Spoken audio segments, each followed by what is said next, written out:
Up next, an explosion rips through an Illinois church.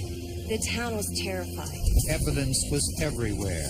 We found evidence on top of buildings. The debris field was huge. Two teenagers implicate one another. Dungeons and Dragons looks like the cause. I thought that was an incredibly stupid thing to do. But a thin blue wire tells a different story.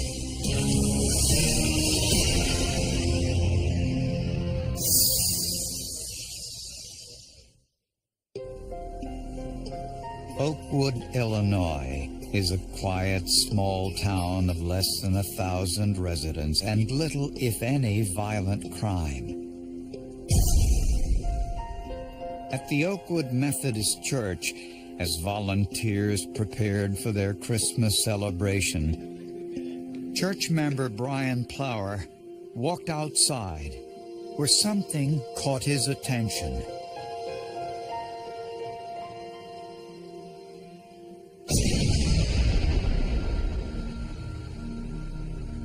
Some of us thought that maybe a vehicle had driven into the church. We got there right after the first responders did, and their first reaction was that it was a gas explosion. 46-year-old Brian Plower was killed instantly.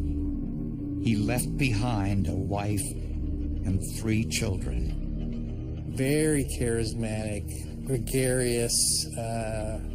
Brian never met anybody he didn't like. Bill Adams, his daughter, walked out just moments before the explosion.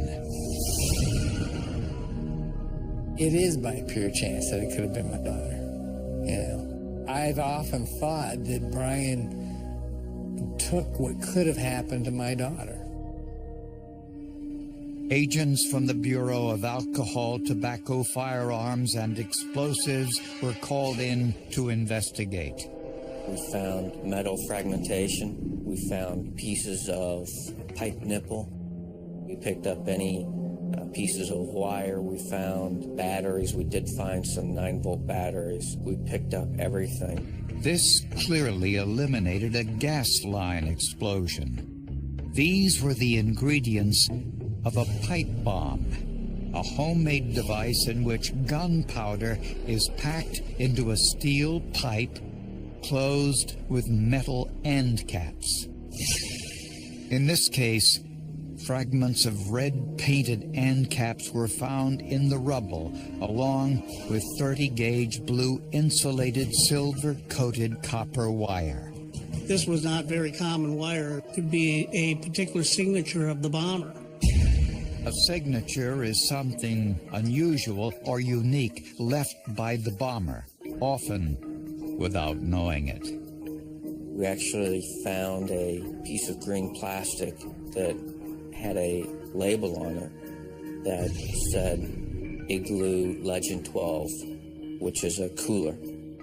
This meant the pipe bomb was inside the cooler, activated with a tripwire. Investigators did not believe that the victim was the intended target. It was very apparent to us that this was very random. There was nothing in Mr. Plower's background to indicate him being the target of a crime. After some digging, investigators learned 2 important pieces of information. First, the only store within 25 miles that sold 30-gauge blue insulated silver-coated copper wire was the local Radio Shack electronics store. Since only one merchandiser sold that wire, if they kept records of their transactions, that could prove helpful in getting a lead. And there was only one store that sold the Igloo brand Legend 12 cooler. We found out that that color scheme was only sold at Walmart. So that narrowed our focus then on where that cooler could have been purchased. Then, investigators got an anonymous tip that 2 students at Oakwood High School might have been involved. One of them had a past criminal history, with one of the offenses being arson. One of the subjects had been seen in possession of a notebook that had handwritten on the front of it bomb recipes. The teenagers, 18-year-old Jimmy Morris and 16-year-old Phil Ryan, had no alibis for the time of the bombing. At first, they said that they were driving past the scene when the explosion happened. Then they said that they were there within moments and saw Brian Plower in the moments just before the explosion. From a photo lineup, employees at the local Radio Shack store identified Jimmy Morris as having been in their store, but couldn't recall what he purchased. Everything that the investigation showed about the teenagers indicated that they could be involved in this. Investigators also learned that the boys were heavily involved in the game Dungeons and Dragons, a fantasy-oriented game played by more than 20 million people worldwide. It allows participants to assume imaginary, often violent identities. There had been, across the country, instances where the role-playing within the game of Dungeons and Dragons had turned violent in real life. Both teenagers denied involvement in the bombing and were given polygraphs. The polygraph indicated that they were giving some deceptive answers when questioned about bombs and bomb making. Eventually, they each implicated the other. Both subjects stated that they saw the other subject in possession of a drink cooler. It looked like investigators had solved the case until there was another bombing just 5 miles away.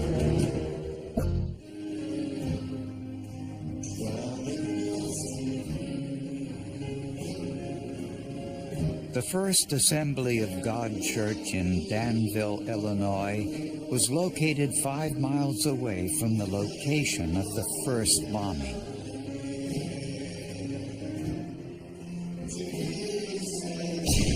The blast injured 33 people. Most of them teenagers. Youth injured in the church bombing may never recover emotionally. This second bombing was more powerful than the first. When we first arrived on the scene, we were in shock. There was a hole in the west wall that was big enough to drive a truck through. It was unbelievable. The explosion happened next to the pews where a church youth group was sitting. 33 people were injured. They had shrapnel that had been embedded in their face, some in their ears. This was just an explosion of such a powerful magnitude that debris rained down on them. Which is something that you don't see every day. It involved 2 churches. You don't see a lot of crime against churches. The ATF looked everywhere for pieces of the explosive device. We found evidence on top of buildings, everywhere. There was just, the debris field was huge. Eventually, ATF investigators found more than 20 different bomb components, which enabled them to build a replica. This one was triggered with a timer and was clearly larger and more powerful than the first. There were a lot of differences there, which leaves you with 2 alternatives. Either is experimenting, graduating up to bigger and better things. The other alternative is that it was 2 separate people that made these devices. To find out, forensic examiners looked at the wire from the second bomb site. Was this the same signature wire used in the first bomb? It was a silver-coated, single-strand copper wire with blue insulation. It's 30 gauge. It's a very small wire. But was it the same wire? ATF examiner Greg Cleese examined the extrusion marks made on the plastic insulation as it squeezed through the die during the manufacturing process. This process makes the wire its uniform size. Those marks will be imparted on that plastic insulation for a number of feet before it changes dramatically. Lined up on a comparison microscope, there was no doubt. The wire from both bomb sites came from the same source. In fact, that these were produced on the same forming die at the same plant. They also discovered both bombs used the same glue and the same cotton string. Since both bombs appeared to be made by the same individual, this eliminated Jimmy Morris and Phil Ryan. They both had solid alibis for the second bombing. But why did these boys implicate themselves in the first place? They offered an explanation that they were doing this because they were playing this Dungeons and Dragons game. They really spent a lot of time wasting the time of investigators.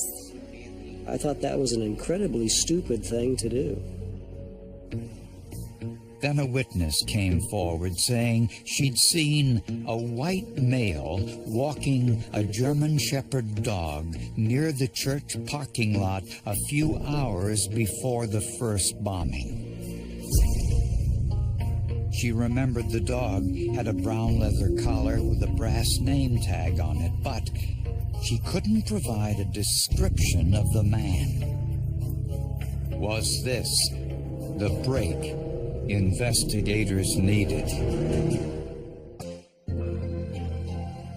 After 2 high school students were eliminated as suspects, the ATF continued to search for leads.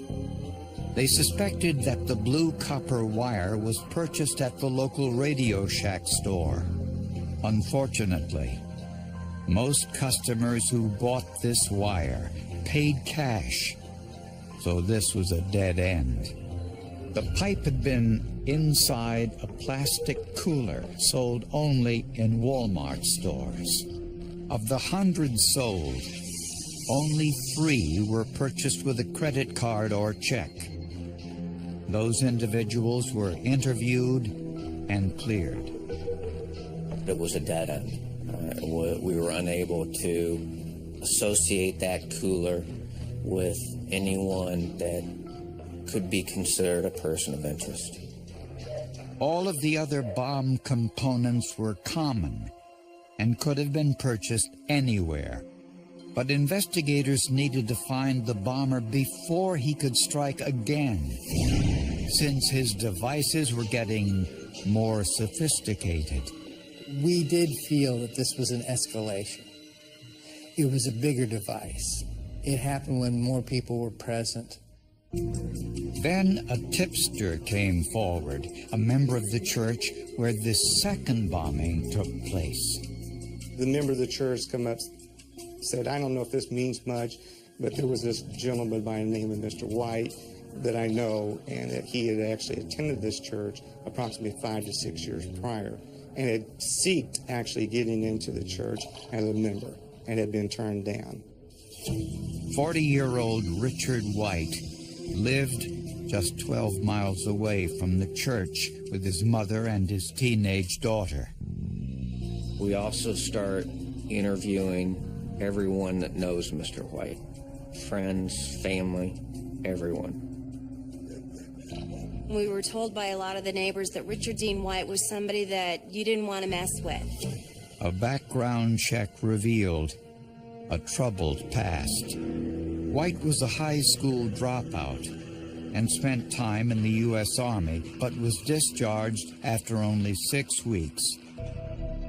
Later, he spent time in 4 different psychiatric hospitals where he was diagnosed as a paranoid schizophrenic. I believe that he was completely confused. At one time, he felt that there was demons underneath the floor in the bathroom, and he cut the bathroom floor out to get the demons out of there. Eventually, White got married and landed a job with General Motors. His marriage ended after just 6 months, and he was laid off from his job in 1987. He had such a hard time becoming involved back in the community. He lost his job. He wasn't able to retain friends or any relationships, and really was forced to move back home with his mother. White's psychiatric problems may have been the reason why the Danville Church rejected his application for membership. There has to be an agreement between the board, and because of some of the things that happened that was contributed to him, we didn't think that that would be quite what we wanted at that particular time. Investigators also learned that Rick's ex-wife was a member of the Oakwood United Methodist Church where the first bombing took place.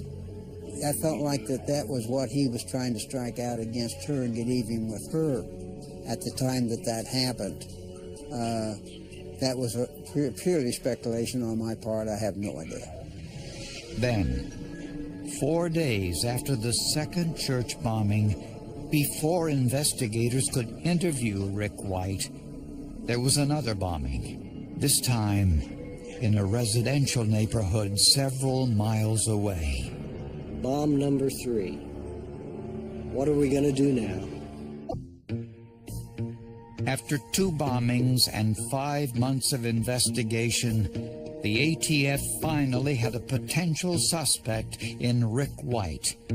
A background check revealed White had a history of psychiatric problems. I don't know that he had problems making friends. I just don't think Rick wanted friends. His dog was his friend.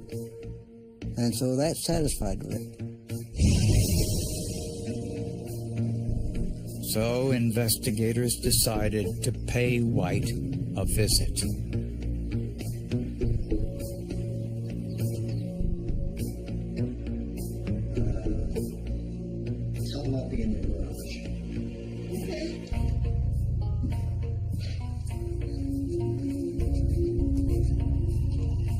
They asked Rick White's mother if they could speak to him. Richard Holmes would need to speak with him. Conducting an investigation. Investigators found the garage behind the White's home in ruins. I could see steam, smoke. When the explosion went off, it actually pushed the walls out, like I could actually see into the building itself. And there was one victim inside the building, along with a dog, a large dog. The victim had been decapitated. A driver's license found on the workbench identified him as Richard White. We did not know if we had a victim or a suspect. But that question was answered as investigators sifted through the rubble. There were parts of bombs in there in the process of being made, and tools, wiring, all kinds of things that you could use to make pipe bombs. Circumstantial evidence would indicate that he intended to kill himself to avoid having to talk to the police. Next to White's body was his German Shepherd dog. It matched the description of the dog given by the witness near the first bomb site. He was obviously clutching the bomb close to his body, and he had his one friend in the world there with him, his other arm around his dog. Also in the garage, investigators found blue silver-coated wire, the kind used in the 2 church bombings. They also found a pair of wire cutters. Scientists compared the tool marks from White's wire cutters to the tool marks on the copper wire found at the Danville bomb site. From that comparison, I was able to conclude that this diagonal cutter that they've recovered in Richard White's garage was, in fact, the diagonal cutter that cut that wire end that was found on the Danville device. This was forensic proof that White was the bomber. We found an area of the garage that had red spray paint on it, and contained on that red spray paint were perfectly round circles. The reason that was important was the device that killed Mr. Plower, which was a pipe bomb with end caps on it. Those end caps were painted red with a gold coating. But questions remained. Why did Rick White target churches? Investigators believe White was angry at the First Assembly of God Church for turning down his membership application. But he couldn't bomb that church, at least not right away. It would have been too obvious. So he chose the Oakwood United Methodist Church as his first target, possibly because his ex-wife was a member. He was experimenting. He was trying to get different things to work, different initiators for the device, different triggering systems. The forensic evidence shows that White placed the pipe bomb in a green cooler, not caring who would pick it up. Church member Brian Plower was simply in the wrong place at the wrong time.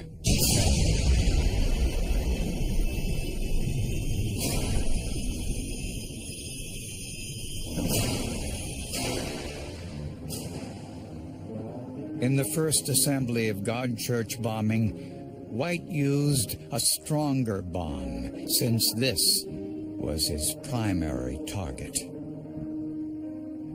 He placed the bomb on top of an outdoor air conditioner.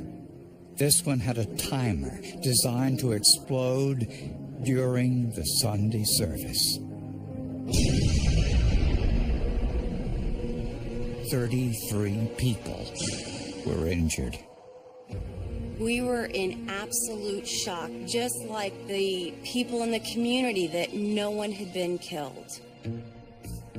In October of 1998, a grand jury concluded Richard White built both bombs and murdered Brian Plower. The forensic evidence left no doubt. These investigations did not result in the prosecution. It was closure for the victim's family. Richard White did this. We know that he did it. It doesn't really, answer those questions why. It doesn't make the hurt less. There's still pain. There's still, anger. There's still hurt and loss and grief that continues and continues and continues. With the bombing, the misconception is the blast destroys the evidence. The blast disperses the evidence, where it makes it harder for us to find it, but we'll find it.